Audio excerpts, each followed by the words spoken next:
자, 오늘 세 번째 시간 예배란 무엇인가 예배학에 대해서 하도록 합니다. 우리 하기 전에 한번 기도하겠습니다.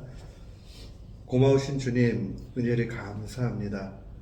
우리를 자녀 삼아 주시고 또 예배자로 불러 주시며 하나님과의 온전한 관계를 맺게 해 주시니 감사합니다.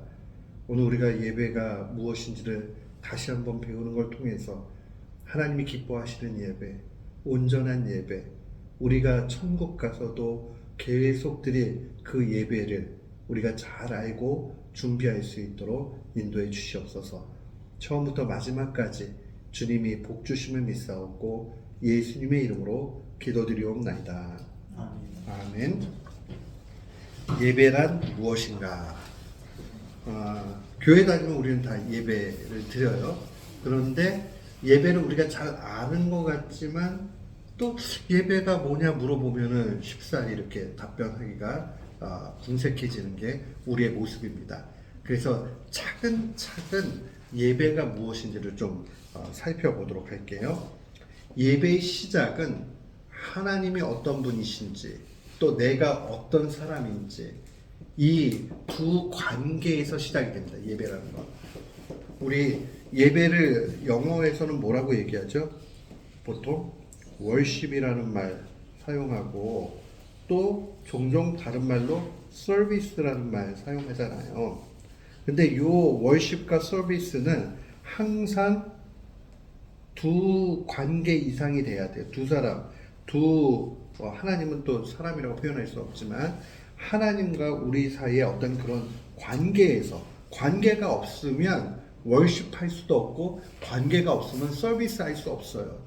뭐 월십은 좀 어려운 말이니까 그렇다고 치지만 서비스는 우리 음식 먹으러 갈 때에 우리한테 서버 해주시는 분들이 분명히 있어야 내가 서비스를 받잖아요. 그죠? 그렇기 때문에 어떠한 그 관계에서 나타난다. 관계. 그거를 기억을 하셔야 돼요. 그래서 이 관계를 정확하게 알아야 됩니다. 신앙인은요, 언제나 이 관계의 시작으로부터 나타납니다. 그래서 꼭 우리가 암송해야 되는 말씀이 로마서 3장 4절 말씀이에요. 거기 있는 말씀 한번 같이 읽어볼까요? 사람은 다 거짓되되 오직 하나님은 참되시다 할지어다. 그러니까 아무리 괜찮은 사람, 아무리 배운 사람, 아무리 고매한 인격을 가지고 있는 사람도 결국 사람은 거짓이고요. 하나님은 진리세요. 뭐 참이라고도 얘기하죠. 그렇기 때문에 하나님과 우리 사이의 관계가 이렇게 설정이 되어 있는 거죠. 그렇기 때문에 우리가 진리를 알아가는 삶이 곧 복된 삶이고 결국 복된 삶을 우리가 누리기 위해서 필요한 것이 예배다라는 것을 기억을 해야 됩니다. 그러니까 예배를 한마디로 이야기하면요, 나는 죄인이고 하나님은 진리이시고 선하시다 하는 그것을 계속 확인하면서 우리가 그 관계 속에서 하나님 앞에 나아가는 것을 의미해요.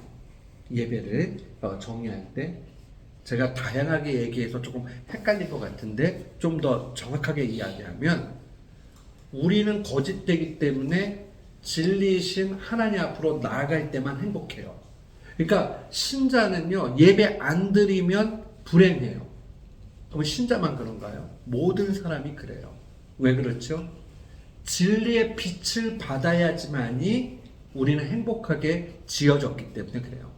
그래서 우리는 성경을 읽다 보면 하나님을 빛이다 라는 말로 표현이 되어 있고 하나님이 진리다 이런 표현을 하고 우리는 종종 그래서 진리의 빛이라는 말을 듣게 돼요. 진리의 빛. 이게 왜 그러냐? 우리는 상대적으로 어떤 존재예요? 그러면 거짓의 어둠이죠. 그러니까 거짓과 어둠을 다 없애뜨리려면 진리의 빛 대신 하나님 앞으로 나아가야 돼요. 요게 예배다. 이걸 꼭 기억을 해야 돼요.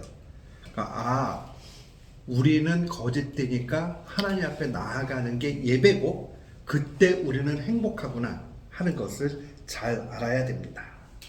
그래서 우리가 보통 오늘날에는 종교라고 쓰면은 각양 믿고 있는 신앙의 신념들을 가리켜서 종교라는 말을 사용을 하지만 옛날에는 또 우리 그 성경책에도요, 그 종교라고 써놓고 한국말로는 경건으로 번역해 놓은 게 되게 많아요.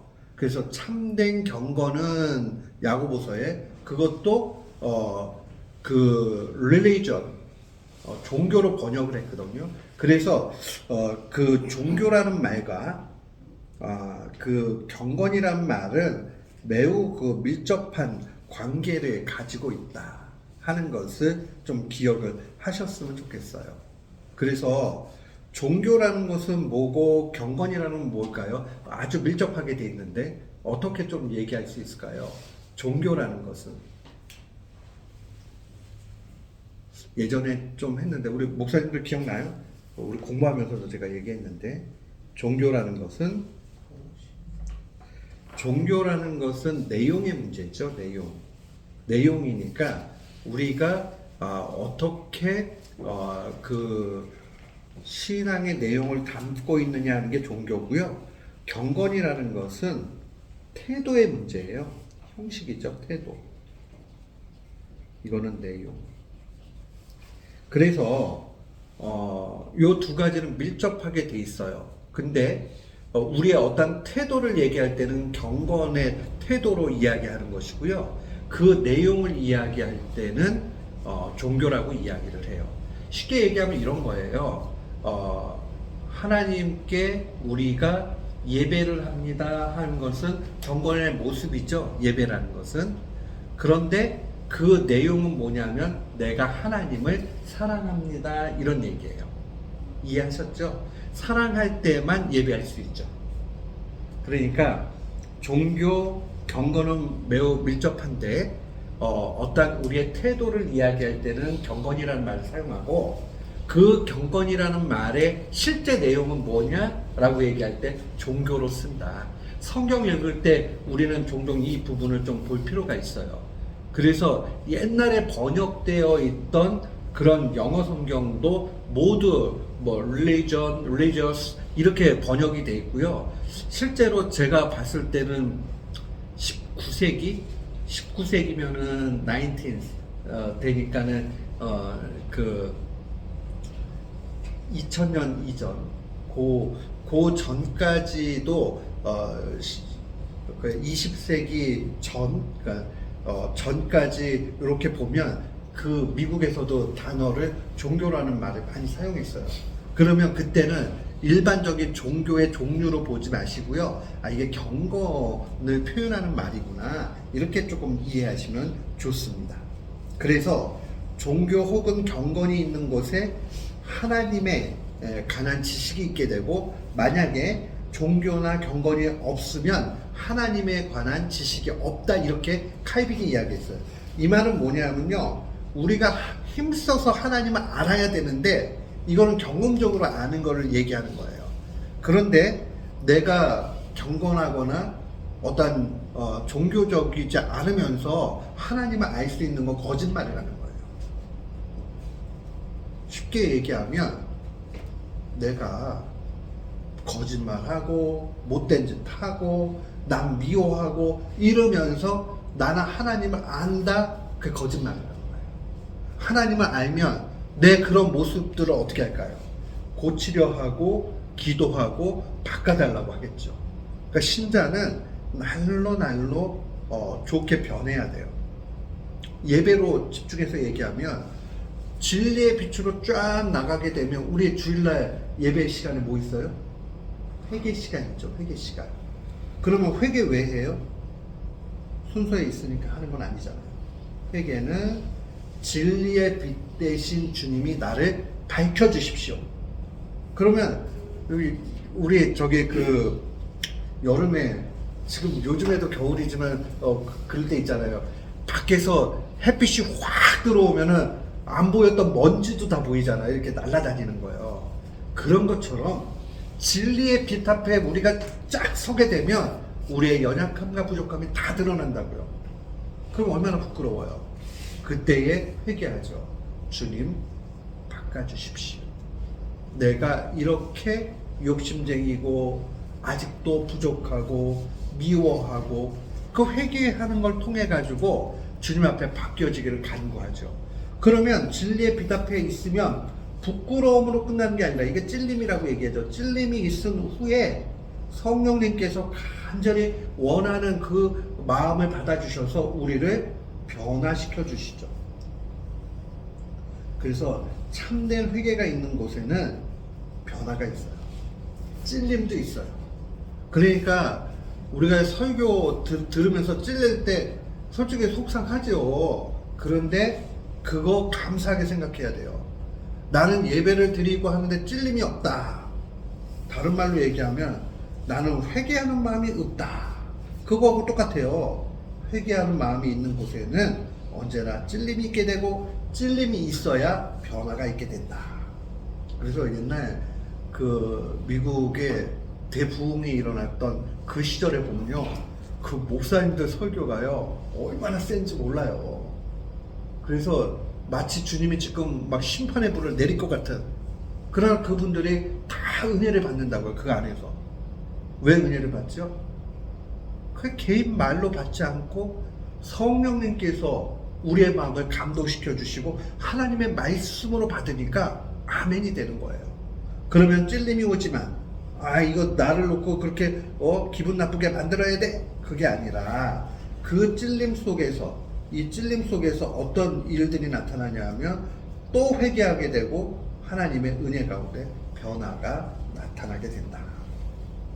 언제나 주님께서 이 일들로 우리를 이끌어 주신다는 거죠.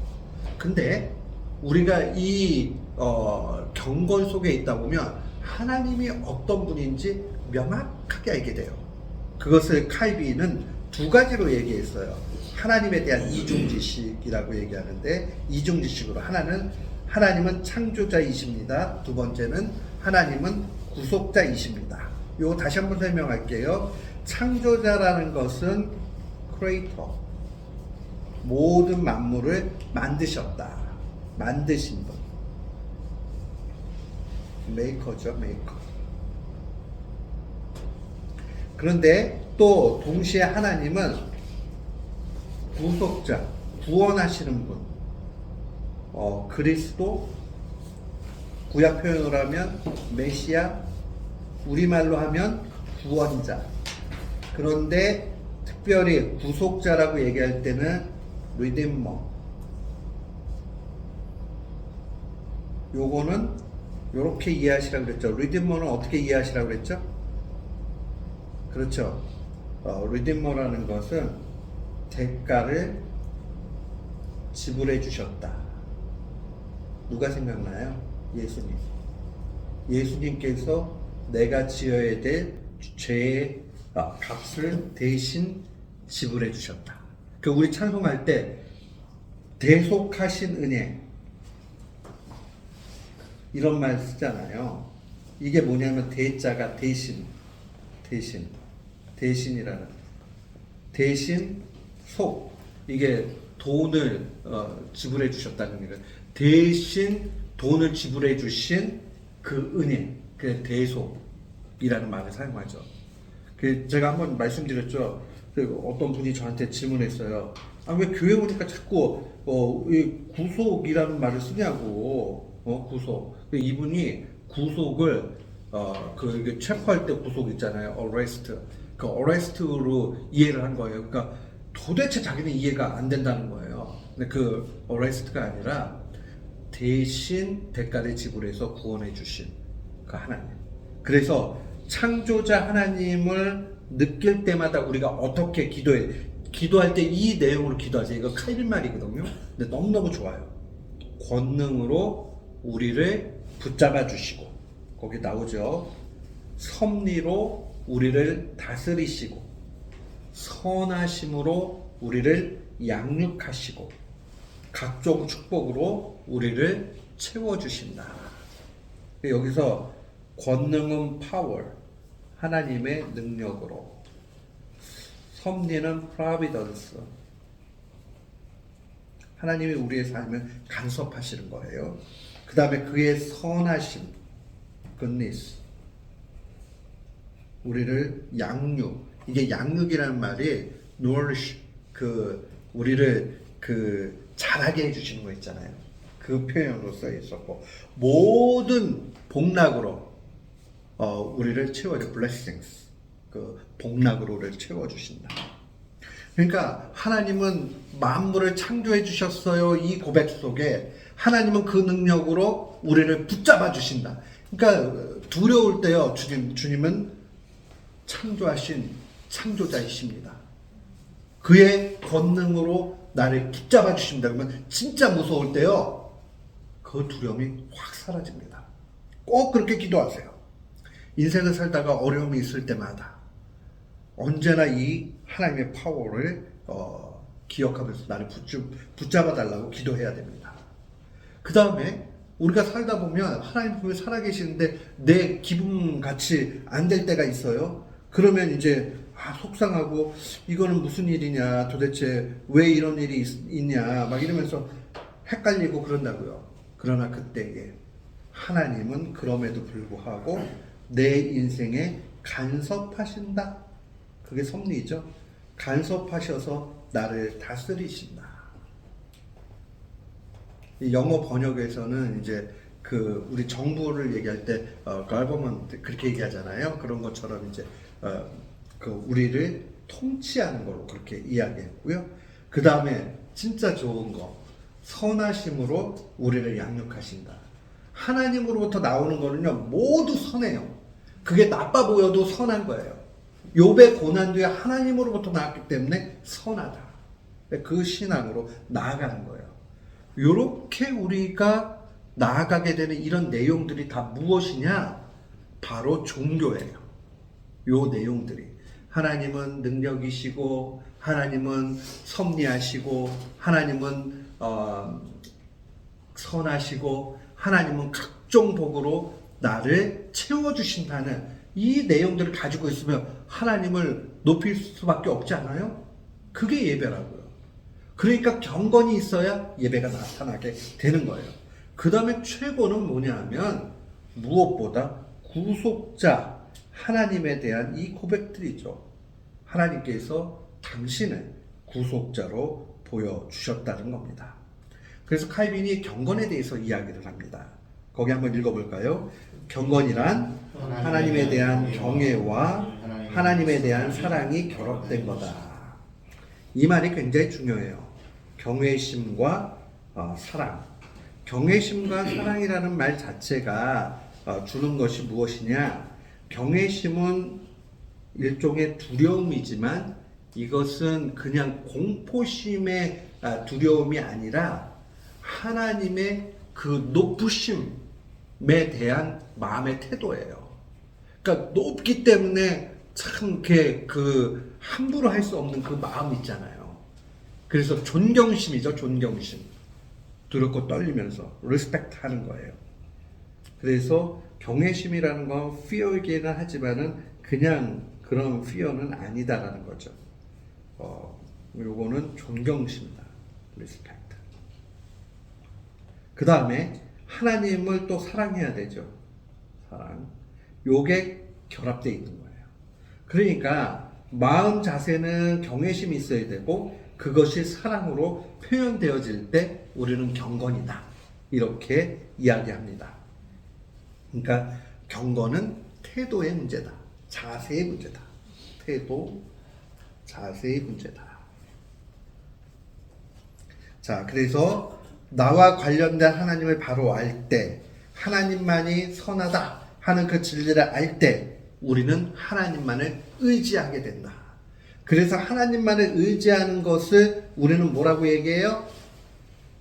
기본적으로 예배라고 이야기를 해요. 그러니까 주일날 우리가 나와서 예배 드릴 때요, 하나님만 의지합니다. 이것이 필요해요. 그래서 거기에 세 가지. 첫 번째, 하나님을 두려워하고 경외하는 마음으로 나가야 되고, 모든 선함을 하나님께 찾고, 결국 그러니까 하나님께 순종하는 모습이 필요하게 되죠. 또 인간은 전적으로 부패해서, 그러니까 인간에게는요, 착한 거란 요만큼도 찾을 수가 없어요. 하나님의 그 선하심을 의지할 때만 행복하게 된다. 이게 바로 다 경건의 모습인 거죠.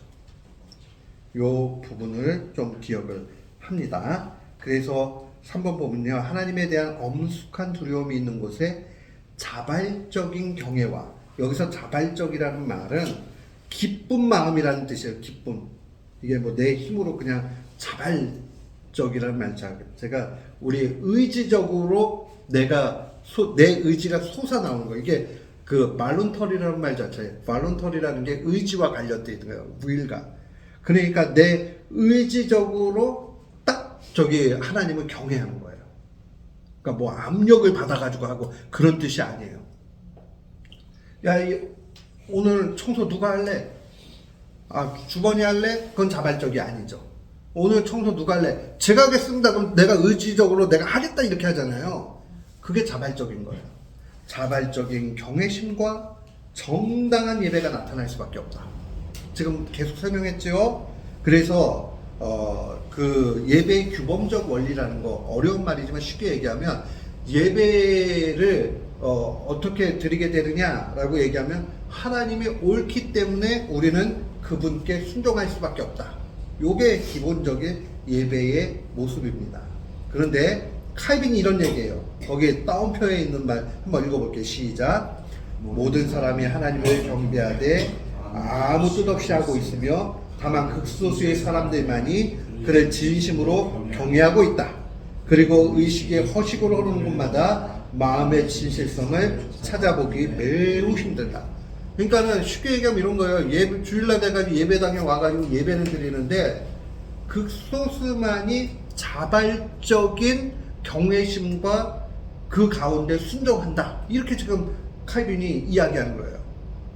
그리고 허식으로 빠지고 칼빈의 상황에 그 시적으로 얘기하면 실제 이거는 중세 로마 교회를 얘기하는 거예요. 그러나 오늘날에도 이거 뭐 그럴 수 있죠. 그러니까 우리는 하나님의 은혜를 늘 기억해야 된다. 그래서 합당한 예배가 뭐냐 하는 걸로 좀 봐야 되겠죠. 합당한 예배. 우리 거기에 있는 합당한 예배에 대해서 한번 봅시다. 합당한 예배는 하나님이 모든 선하심의 근원이라는 사실을 인정하는 거예요. 그러니까 하나님을 떠나면 선한 게 나올 게 없어요. 선한 게 나올 수 있는 근거는 뭐냐면 우리는 죄인인데 죄인이 하나님의 아까 무슨 빛이라고 그랬어요? 진리의 빛. 진리의 빛이 우리를 쫙 이렇게 비춰주시면 죄인이 이제 부끄러워요. 부끄러우니까 어떻게 합니까? 이 죄인이 하나님 앞에 회개하게 돼 있죠. 회개할 때에 중심에는 또 찔림이 있게 되죠. 그러면 하나님께서 은혜를 주세요. 어떤 은혜를 주시냐면 죄인이 회개하고 회개한 이후에 변화되는 은혜를 주세요. 성령의 은혜를 받으면 변화가 반드시 나타나게 됩니다. 그래서 이 변화를 통해서 하나님의 역사가 나타나는데 거기에 이제 예배가 있게 되는 거죠.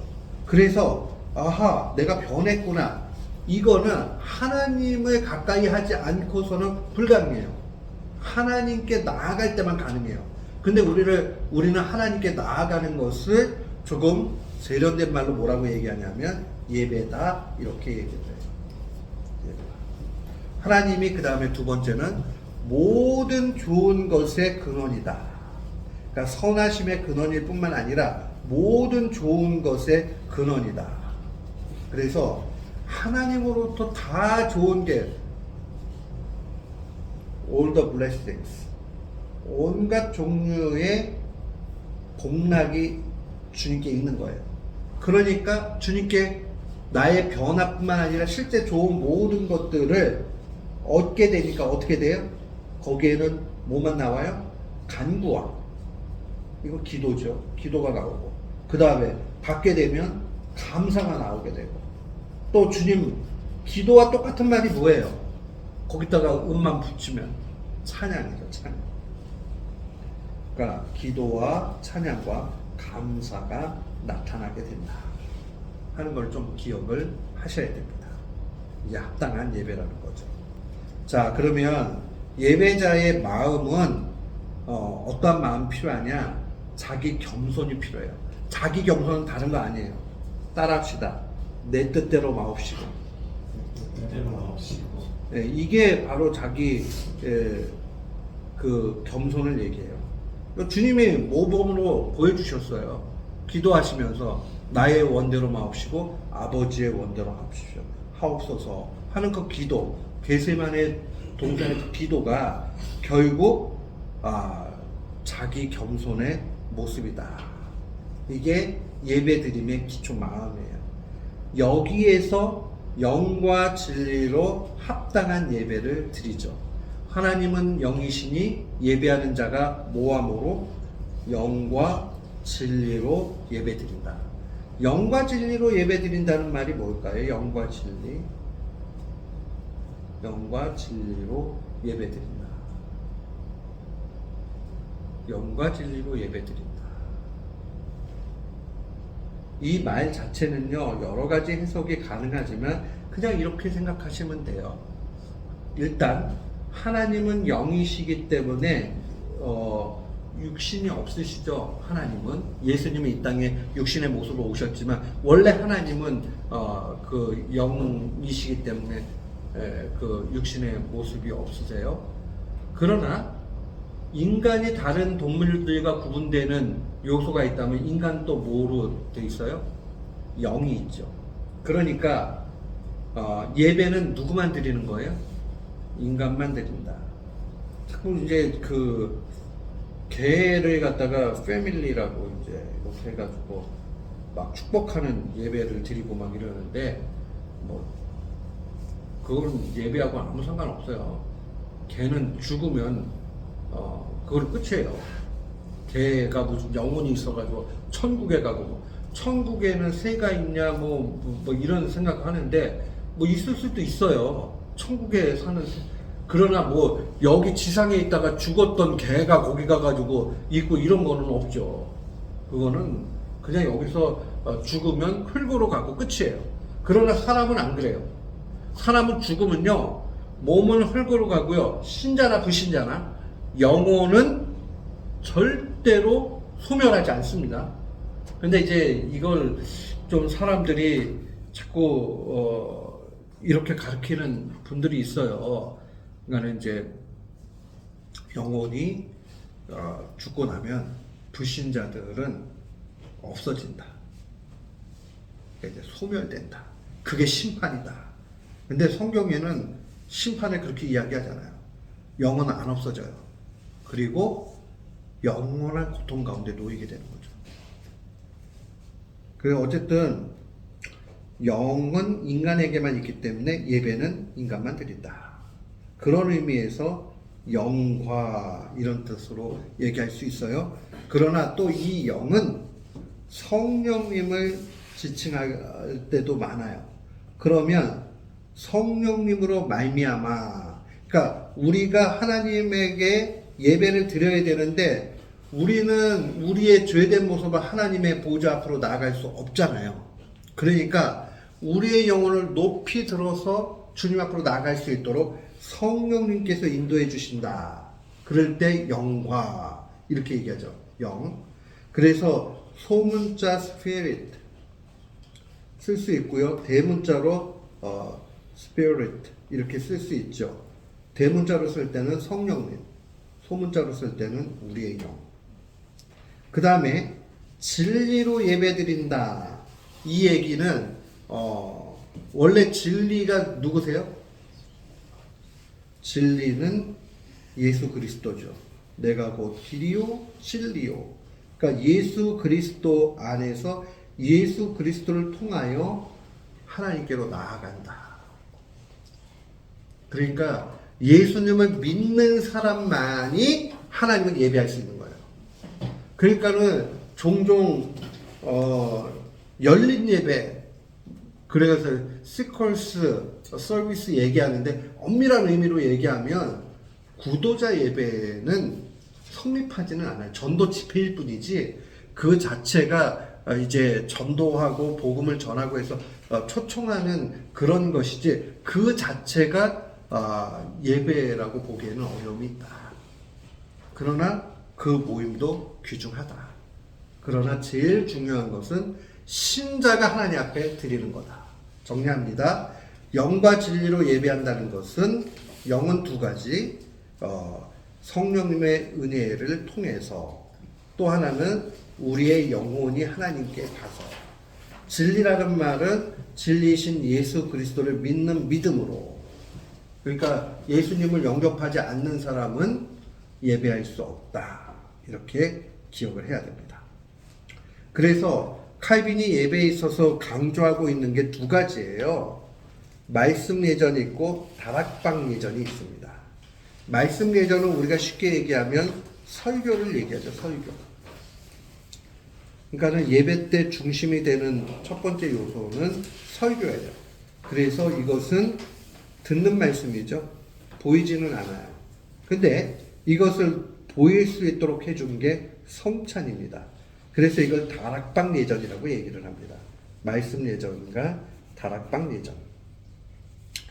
요게 굉장히 중요한 게 뭐냐면요. 하나님께서 성령님을 통해서 우리의 마음을 감동시켜 주셔가지고 하나님의 뜻을 밝히 알게 해주신다. 이걸 조금 어려운 말로 그 일루미네이션이라는 말 사용하는데, 원래 일루미네이션이라는 게 어떤 걸 밝힌다. 그래서 조명이라고 얘기하잖아요. 조명. 그런 것처럼 우리의 마음을 성령님이 조명시켜 주셔서 깨닫게 해주시죠. 깨달음. 이게 바로 설교를 통해서 성령님이 해주시는 거예요. 그러니까 우리의 마음, 성령님이 우리로 하여금 예배자로서 나가고 은혜받게 해주시는 거죠. 동시에 우리는 이거는 우리가 성례전 때 많이 했었는데, 우리가 성찬식 할 때 성령님께서 우리의 영혼을 감동시켜서 우리의 영혼이 천상으로 올라가게 한다. 이야기를 많이 했어요. 네, 우리의 영혼이 천상으로 올라가는 거. 그래서 아나포라 그 얘기 많이 했죠. 이 아나포라 요거는 위로 올린다 이런 얘기인데, 이 집례자 목사죠. 목사가 성찬 떡과 그 다음에 잔을 높이 들으는 그 일들을 아나포라라고 그러고, 요것이 요구하는 성도의 마음가짐이 뭐였죠? 수루숨 코르다. 코르다는 마음이고, 수루숨도 높인다 이런 거. 높이 look upon, 위를 바라보는 거죠. 수루숨. 잘 쓸게요. 그냥 뭐 수루숨 이렇게 쓰시면 돼요. 코르다. 그러니까 집례자는 아나포라를 하는 것이고, 이제 성도들은 마음속에 수루숨 코르다 해야죠. 마음을 높이. 근데 마음만 막 높이 도는데 가만히 아무 일도 안 일어나면 성찬식이 미신이 되겠죠. 그러나 성령님이 이 시간에 어떻게 하세요? 역사해 주셔서 이 떡과 잔을 받는 그 믿음의 사람들의 영혼을 높이 올려주시죠. 천상의 예배 안으로. 이게 바로 영과 진리로 드리는 예배예요. 얼마나 감동이, 이거보다 더 큰 신비가 어디 있어요. 우리는 매주마다 이 신비 가운데 있다라는 걸 기억을 해야 됩니다. 그리고 이제 그 Reformed Theological Seminary의 아주 유명한 교수님 가운데 케빈 드영이라는 교수님 계신데, 이분이 2015년도에 예배신학이라는 글을 갖다 기고를 했는데, 거기에 있는 내용들을 보니까 우리한테 참 유익이 있어요. 그래서 제가 요약을 해서 우리가 어떻게 교회가 예배를 드려야 되겠느냐, 또 우리는 어떠한 예배 신학을 가져야 되겠느냐 하는 것을 좀 정리했습니다. 그래서 요 내용들을 마음에 간직을 했으면 좋겠습니다. 그 예배에는 두 가지 방향이 있어요. 1차적으로 하나님을 향해서 우리가 영광과 존귀와 권능을, 이건 경건의 태도의 모든 부분이죠. 요거를 하나님께 드리죠. 근데 이 계시록 4장은 천상 예배예요. 천상 예배. 광경이 하늘의 예배란 거예요. Heavenly worship. 하나님께 다 향해서 가야 된다. 그러니까 예를 들어가지고 이제 믿음이 약한 부부들 이렇게 상담하다 보면 그래요. 운전해가지고 막 놀러라 이제 오늘 예배 드리러 가자 그러고 가는데 차 안에서 싸우는 거예요. 그러니까 기분이 상했어요. 아, 나 기분 나빠. 예배 못 드리겠어. 그리고 그냥 뚝 내려다 주고 자기는 돌아가요. 예배는 내 기분과 상관이 없어요. 내가 기분이 좋던 나쁘던 상관없이 하나님을 향해서 가야 된다. 이걸 1차적으로 기억을 해야 됩니다. 그 다음에 또 하나의 방향은 예배 드리는 자신을 향해서 있어야 되죠. 주일 예배를 통해 한 주간의 모든 삶의 그런 삶의 예배, 삶 속의 예배의 지침을 얻게 된다. 쉽게 얘기하면 주일 예배를 통해 가지고 한 주간 살 영적인 양식을 얻는다. 또 이 예배 한 주간의 시작을 예배로 시작한다. 이런 마음으로 가져가야 된다는 거예요. 그러니까 방향이 두 가지죠. 하나님을 향해서 내 기분과 상관없이 모든 영광과 존귀와 권능을 올려드린다. 동시에 또한 내 자신이 이 예배의 시작을 한 주간의 시작으로 봐야 된다 하는 것이 중요합니다. 그래서 예배의 최고의 중심은 언제나 하나님이다. 그래서 하나님은 예배의 주인이시지만 최고의 청중이기도 하시다. 이 말이 뭐냐면요, 예배 드리는데 하나님도 예배를 받으시면서 그 예배 안에 함께 하신다는 걸 놓치지 말아야 돼요. 그러니까 예배를 준비하는 사람들이 어떤 마음을 가져야 되느냐 하는 것을 금세 보여줍니다. 설교자는 어떻게 준비를 해야 될까요? 설교자는 오늘 이 설교할 때 하나님도 들으신다, 이 마음으로 준비를 해야 돼요. 설교자는. 그 다음에 예배 드리는 사람들은 예배 드리는, 하나님 앞에 드리는 동시에 하나님도 우리 예배 가운데 함께가 계신다. 그러니까 예배 시간에 우리의 그 태도들이 굉장히 중요합니다. 저는 한 번은 제가 가르쳤던 주일학교 학생이 그런 질문을 해요. 자기는 그 어느 신학교 교수님이 오셔가지고 설교를 하시는데, 이분이 이제 그 미국에서는 그게 큰 문제는 아니지만 주머니에 손을 이렇게 딱 집어넣고 설교를 하시는 거예요. 근데 저도 어릴 때 이렇게 주머니에 손 집어넣고 하시는 어른들을 한 200명 중에 1명 정도 뵌 적이 있어요. 그 정도로 그렇게 하시는 분이 없으셨는데, 이분이 왜 그러셨는지 주머니에 손을 딱 집어넣고 하는데, 이 주일학교 학생이 저건 좀 아니지 않아요? 그러는데 이제 할 얘기가 없더라고요. 왜냐하면 우리는 기본적으로 생각해야 되는 게 있습니다. 뭐 한국 사람이잖아요. 그러니까 예배 드릴 때도 아무리 그게 서양 사람들한테는 아무 문제가 안 된다고 해도 우리 문화 속에 불편한 상황들이 되면 그거는 무리한 일이 됩니다. 하지 말아야 됩니다. 그러니까 그런 태도들이 굉장히 중요하다. 최근에 무슨 글을 읽다가 우리나라의 영웅이죠. 그 차범근 선수가 최근에 뭐 이렇게 그 축구 국가대표 선수들 사이에 약간 마찰이 있었는데, 거기에 이제 글을 하나 기고를 하면서 어느 선수의 부모님과 자신이 제대로 못 가르쳤다, 이런 취지의 글을 썼어요. 그 내용이 뭐냐면 외국에서 오랜 시간 생활을 하다 보면 이제 외국 스타일로 변하잖아요. 그러니까는 감독이라 할지라도 감독한테 자기 의견을 왜 나를 주전으로 안 보내느냐, 나 네가 하는 게 마음에 안 든다, 이렇게 서로 얘기할 수 있대요. 근데 이제 우리나라 풍토는 어떠냐 하면 선생님한테 그런 얘기 하면 안 되잖아요. 그런데 이분이 그런 얘기를 썼어요. 예전에 박지성 선수가 성공한 이유도 무엇이냐라고 얘기했을 때, 그 아름다운 동양적 가치를 잘 지켰기 때문에 그렇다. 그게 굉장히 중요하게 느껴졌어요. 뭐냐면 문화마다 상대적이고 이게 좀 다르죠. 다름이 뭐 틀림의 문제는 아닐 수 있지만 우리가 한인교회로서 기왕이면은 제가 설교할 때 어떠세요? 제가 설교할 때 그냥 이렇게 일어나서 설교를 하는 것과요, 주머니에 손을 탁 집어넣고 설교를 하는 것과 어떠세요?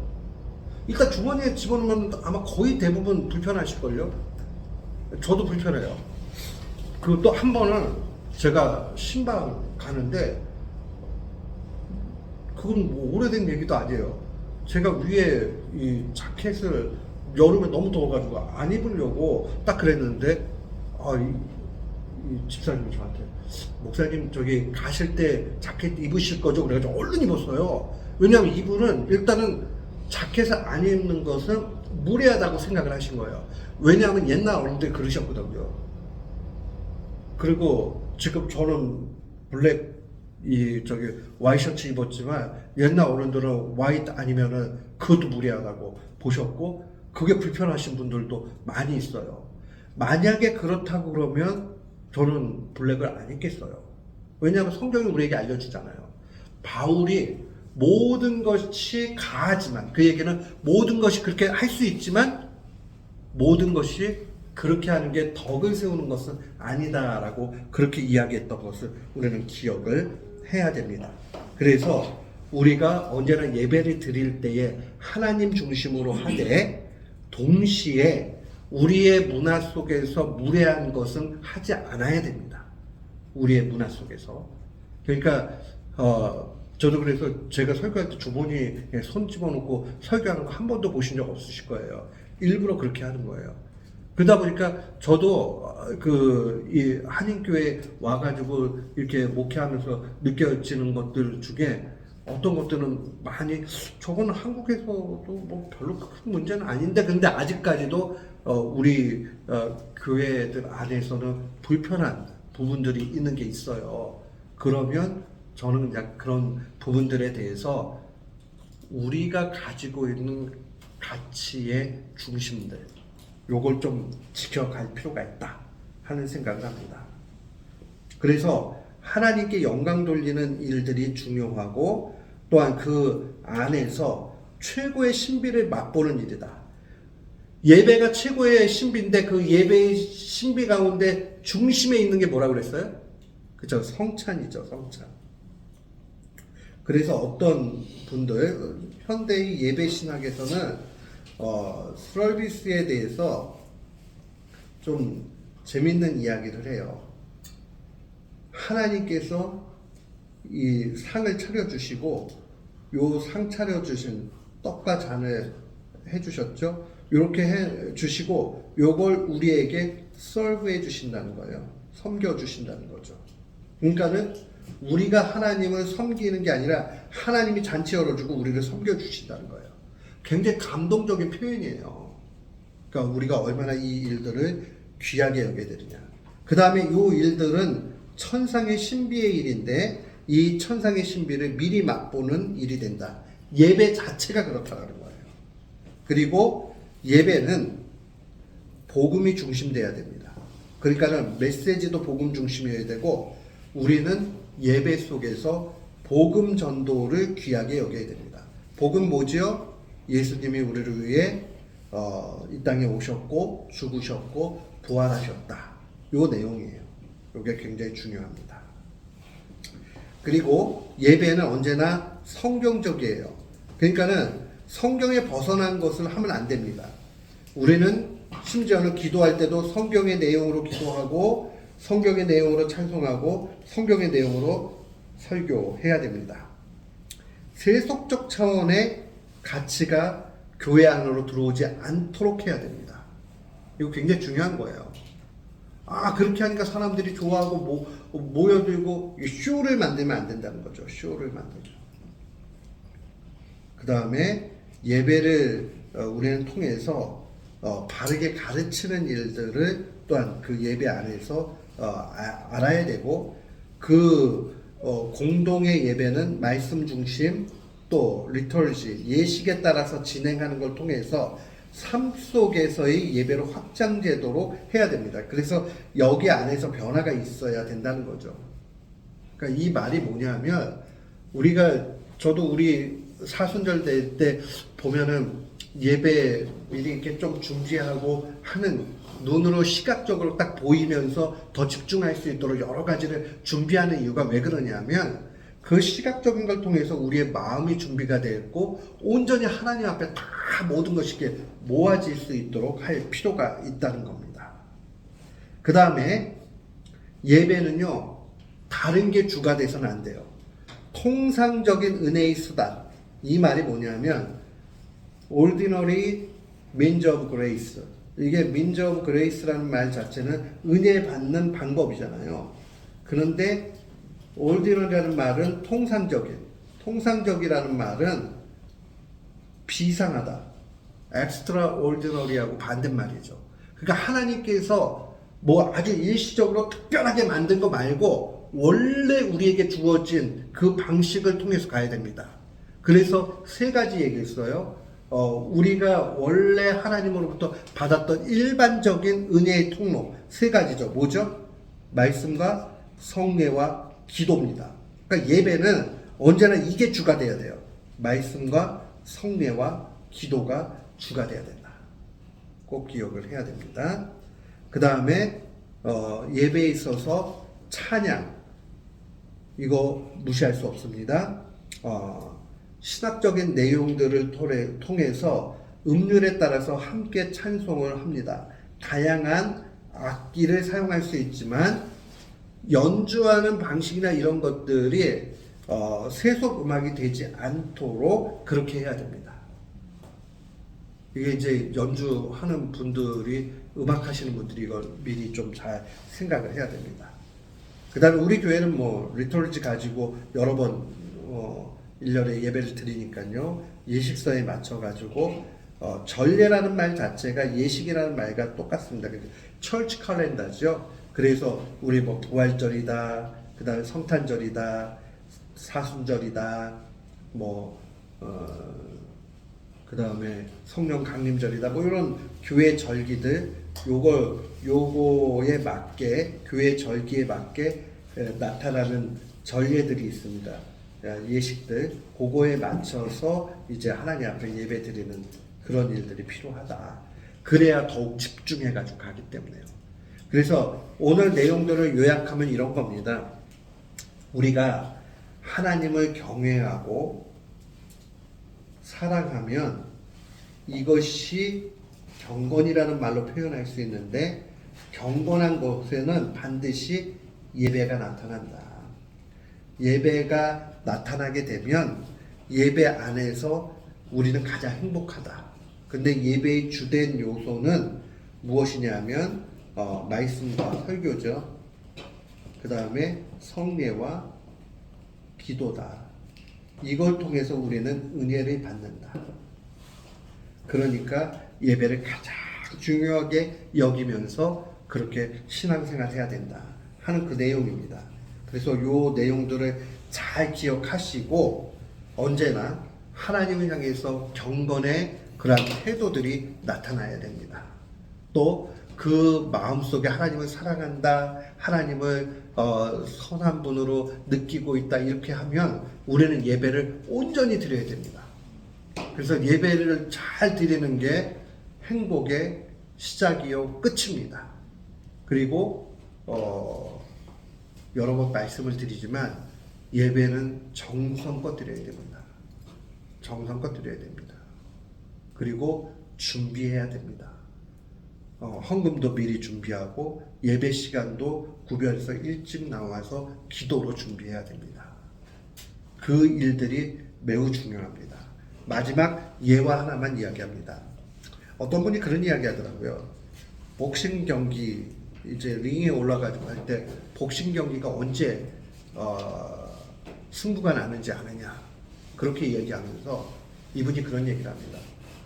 복싱 경기는 링에 오르기 전에 결론이 난답니다.